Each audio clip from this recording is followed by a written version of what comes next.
Պարսակսյան անդրադառնալով այսօր Ալիևի հայտարարություններին պարզ դարձավ նրա խոսքերից, որ գերիների վերադարձ չակնկալենք, նա նշեց, որ իր խոսքերով իբր նրանք ծանր հանցագործներ են, այդ մասով կխնդրեմ։ Ես ճիշտ ասած ծանոթ չեմ այդ հայտարարությանը, մենք այսօր եկել ենք մեր ներկուսակցական ընտրություններին մասնակցելու, ուստի կխնդրեմ, եթե դրա հետ կապված հարցեր կան, համեցեք։ Այնուամենայնիվ որպես քաղաքական թիմի անդամ դրա համար եմ ձեզ այս հարցերը տալիս, նաև դուք ձեր թիմի անդամները նշում եք, որ Հայաստանում խաղաղություն է, այսօր Ադրբեջանի նախագահը հայտարարեց, որ հնարավոր կլինի ստորագրել այդ փաստաթուղթը, միայն եթե սահմանադրությունը։ Գիտեք, որ դա անընդհատ process է եւ մենք գնում ենք այդ ճանապարհով, ամեն ջանք գործադրվում է, որպեսզի օր առաջ խաղաղությունը ամրագրվի եւ վերջնականապես խաղաղություն տիրի մեր տարածաշրջանում, ուստի մեր բանակցողները ամեն օրվա ռեժիմով այդ հարցով զբաղվում են, ես որպես համայնքի ղեկավար միայն ուրախ եմ, որ մեր տարածաշրջանում խաղաղություն տիրի, ավելի բան չեմ կարող մտածել։ Պարոն Սարգսյան, դուք ցուցաբերում եք արդյոք մտադրություն ունեք ավելգամավոր դառնալ, թե շարունակել եք ձեր։ Տեսեք, այս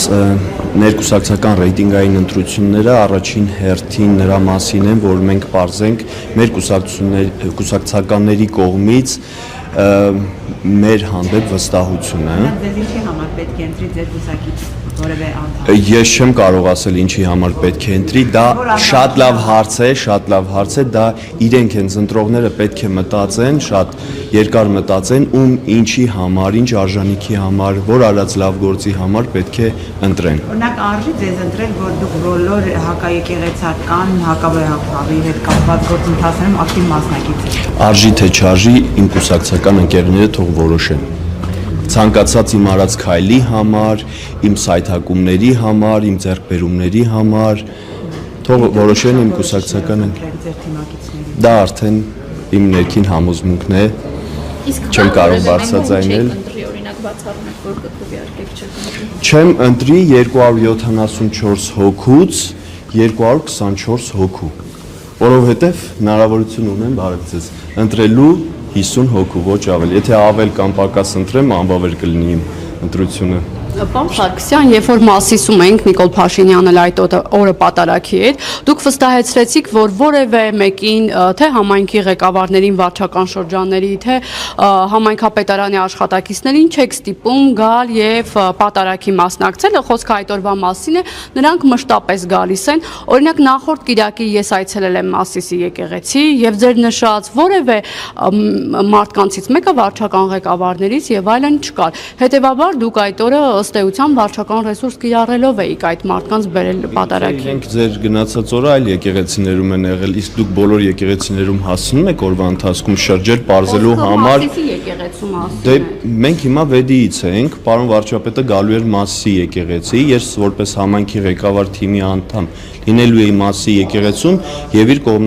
իմ կողմնակիցները, իմ ընկերները, թեկուզ իմ աշխատակիցները իմանալով, որ ես լինելու եմ, իրենք էլ են եկել։ Ինչ կա դրա մեջ։ Պարոն Սարգսյան, այդ օրը քաղաքացիներից մեկը, չգիտեմ տեսել եք թե չէ տեսանյութը, Մեր աշխատակից է։ Իրեն հիվանդանոցից է ինքը եկել եւ այլն, ինչ ճակատագիր ունեցավ արդյոք հետաքրքրվեց։ Մենք ամբողջովին հերքել ենք, նման բան չկա, դա սուտ է իր կողմից, կարող եք, չգիտեմ, եթե հնարավորություն կունենաք իրեն այդ հարցերը ուղղել, այն հանգամանքը, որ ինքը հիվանդանոցից է եկել եկեղեցի, ամբողջությամբ սուտը չի համապատասխանում իրականությանը, որովհետև ինքը վերջին անգամ վիրահատված է եղել եւ վատառողջ վիճակում է եղել դեռևս 2025 թվականի մարտ ամսին։ Դա հավաստող բժշկական փաստաթղթերը կան, իր արձակուրդը հետ վիրահատական տրամադրվել է իրեն մարտ եւ ապրիլ ամիսներին, եթե չեմ սխալվում, իսկ ինչ վերաբերում է նրան, որ այդ օրը ինքը եղել է հիվանդանոցում, սուտ է եւ չի համապատասխանում իրականությանը։ Միանշանակ։ Մարդը ինքը սուտ կխոսի, կաս հիվանդանոցում են եղել։ Դե պարզվեց, որ սուտ է խոսում։ Բայց նպատակը ո՞րն է, գուցե Չեմ կարող ասել։ Իր խոսքերի մեջ ամեն ինչ հակասական էր, մի խոսքը չէր համապատասխանում մյուսին, միգուցե շփոթված էր, միգուցե, չգիտեմ, առաջի անգամ էր ձեր հետ կոնտակտի մեջ շփվում,